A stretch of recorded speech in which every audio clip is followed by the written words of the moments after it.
Hai learners, selamat datang di video konektivitas data menggunakan Looker Studio. Sebelum melakukan perancangan visualisasi data, kamu perlu untuk mengkoneksikan dataset ke dalam Looker.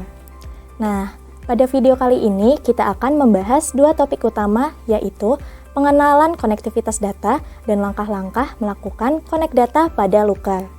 Tidak perlu menunggu lama lagi, yuk kita bahas bersama.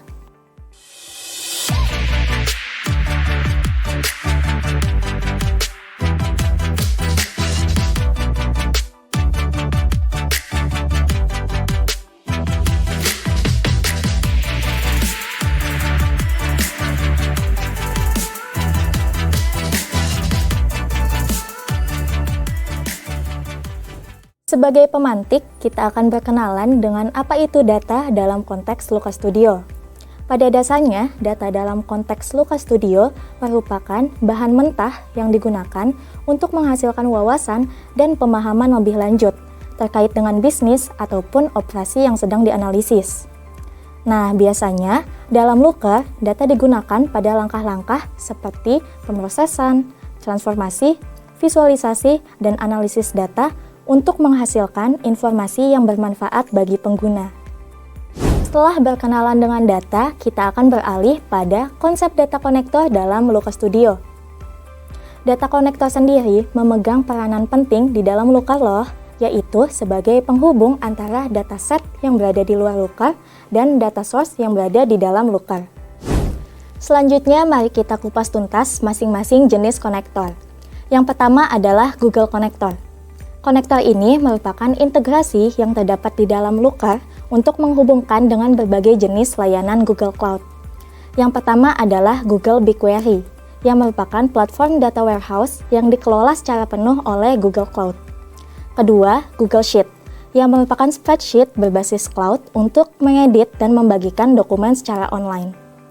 Yang ketiga adalah Google Analytics, yang merupakan platform analisis web yang menyediakan informasi terkait lalu lintas dan perilaku pengguna dalam suatu situs web. Keempat, file upload. Di sini kamu dapat mengunggah file dalam bentuk CSV ataupun Excel langsung ke dalam Looker.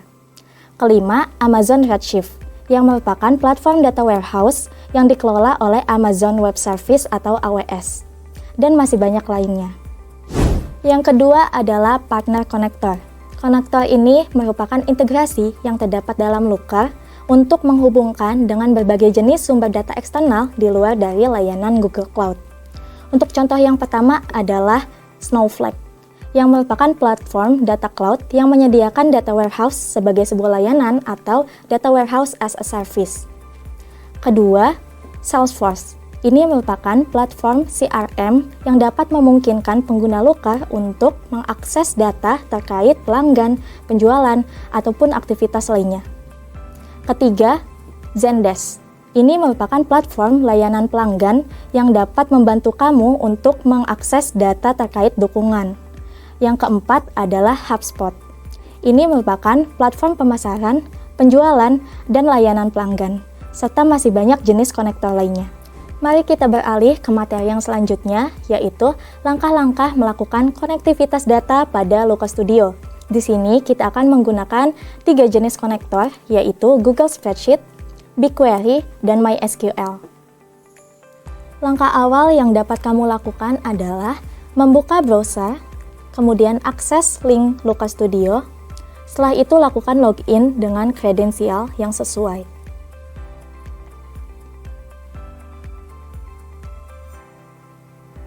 Setelah berhasil login, cari icon Create di pojok kiri atas, kemudian pilih opsi Data Source untuk menampilkan jenis data konektor yang dapat dipilih. Namun, jika kamu baru pertama kali menggunakan Looker Studio, maka kamu harus melengkapi pembuatan akun terlebih dahulu.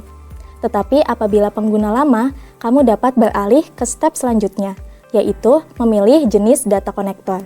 Yang perlu diingat adalah, jika baru menggunakan jenis konektor apapun, kamu harus selalu melakukan otorisasi terlebih dahulu ya. Untuk contoh yang pertama, kita akan menggunakan Google Spreadsheet. Pertama, pilih Global Superstore dan worksheet yang diinginkan. Centang Use First Row as Header dan include hidden and filter cell. Apabila kamu ingin menggunakan beberapa bagian dari data saja, maka centang include specific range dan pilih bagian data yang diinginkan. Tetapi apabila tidak, kamu dapat membiarkan ini kosong. Setelah semua pengaturan selesai, kamu dapat klik Connect untuk menyelesaikan koneksi dari spreadsheet. Contoh yang kedua adalah Google BigQuery. Pertama, pilih konektor BigQuery, kemudian pilih data yang ingin digunakan. Di sini kamu dapat memilih dari My Project, Join, Custom Queries, bahkan General Dataset. Untuk contoh, kita akan menggunakan General Dataset. Pertama, pada Billing Project, pilih My First Project, kemudian klik Austin_crime pada Public Dataset, dan Crime pada Table.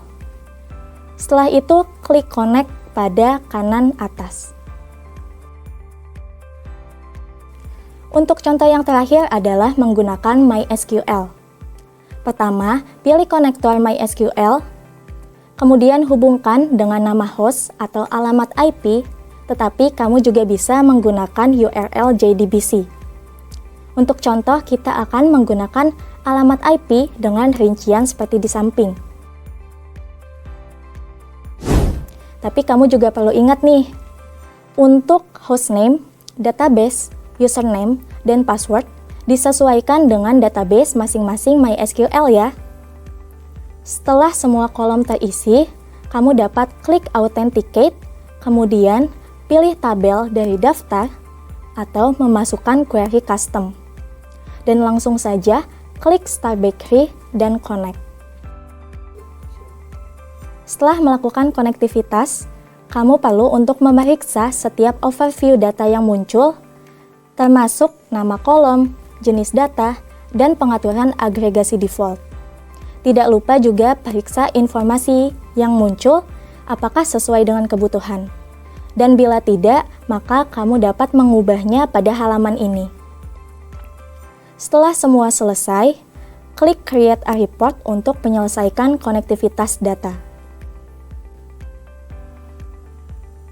Jika semua step sudah selesai, kamu dapat melihat informasi terkait dataset pada sebelah kanan workspace. Nah, sudah paham kan step by step dalam melakukan konektivitas data? Tapi, pada implementasinya seringkali terjadi permasalahan yang dapat mempengaruhi proses konektivitas data kamu loh. Contohnya yang pertama, missing data source. Permasalahan ini dapat terjadi ketika sumber data yang kamu gunakan itu salah atau tidak terhubung. Nah, untuk mengatasinya, kamu dapat memeriksa kembali bahwa sumber data sudah tepat. Permasalahan yang kedua adalah configuration dataset error. Permasalahan ini disebabkan karena konfigurasi dataset tidak tepat atau terjadi permasalahan pada pengaturan sumber data yang digunakan. Untuk mengatasinya, kamu dapat memeriksa kembali seluruh dimensi dan juga metrik yang digunakan sudah sesuai dengan tipenya.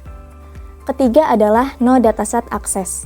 Permasalahan ini bisa terjadi ketika pengguna tidak memiliki izin untuk mengakses dataset yang sedang digunakan. Nah, kamu bisa mengatasinya dengan memilih opsi Owner Credential, kemudian mengkonfirmasi bahwa kamu adalah pemilik dari dataset tersebut. Selanjutnya adalah Data Source Not Attached.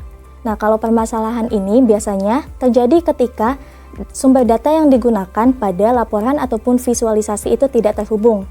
Nah, kalau untuk mengatasinya, kamu dapat memeriksa kembali konfigurasi dataset untuk memastikan bahwa sumber data telah terpasang dengan benar. Dan yang terakhir adalah database connection error. Nah, untuk permasalahan ini biasanya disebabkan karena database yang kamu gunakan untuk mengambil data pada laporan ataupun visualisasi tidak lagi terhubung. Nah, untuk mengatasinya, kamu dapat memeriksa kembali status koneksi dari database.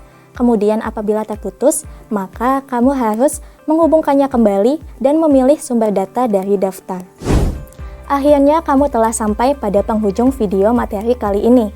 Sebelumnya kamu telah mempelajari mengenai konsep dasar konektivitas data, jenis-jenis data konektor, langkah-langkah melakukan konektivitas data, dan permasalahan yang biasanya sering muncul.